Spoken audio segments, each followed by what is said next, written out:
Habang nag-aantay tayo ng pagkain natin, gutom na gutom na ako. Ngayon, isa sa mga paborito kong pagkain.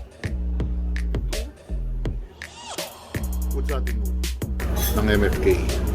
Ang bango yan. Ang bango-bango yan. Isa sa mga best oud fragrance in the market right now. Pero, medyo may kamahalan naman siya. Ako pa naman pag mag-spray, para ako naliligo, magastos. So, anong next, hanap ulit tayo ng option, clone. Ito, nabalitaan ko, okay daw to. Na-clone niya. Subukan natin.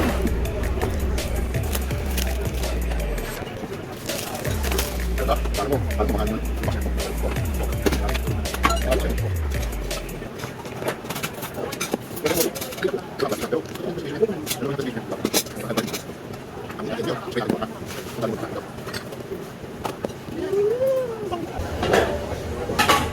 Bango. Una may blast of lychee. Yung dry down niya, bango. Woody na, tapos yung tamis. Ang bango talaga. Paborito ko talaga ito. Ito naman. Hindi natin kung parehas.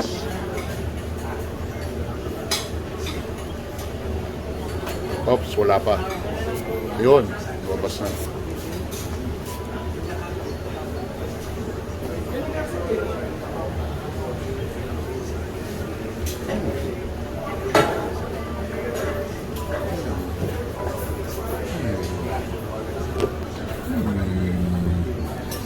Parehas ba?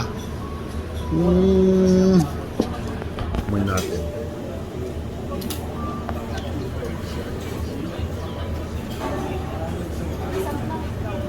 Pwede nating sabing inspired, pero hindi parehas.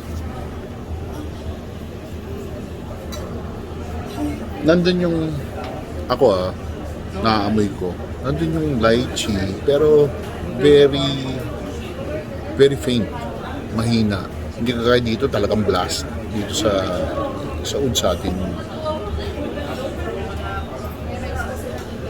Mas toned down lahat ng notes niya dito.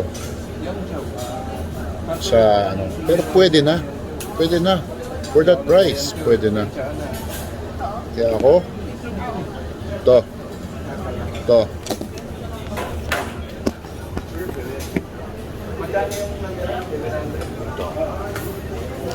Pwede na. Pag magbibigay ang percentage, siguro mga 60%. 60%. Pero kung araw-arawin mo gamitin, okay lang. Pwede na.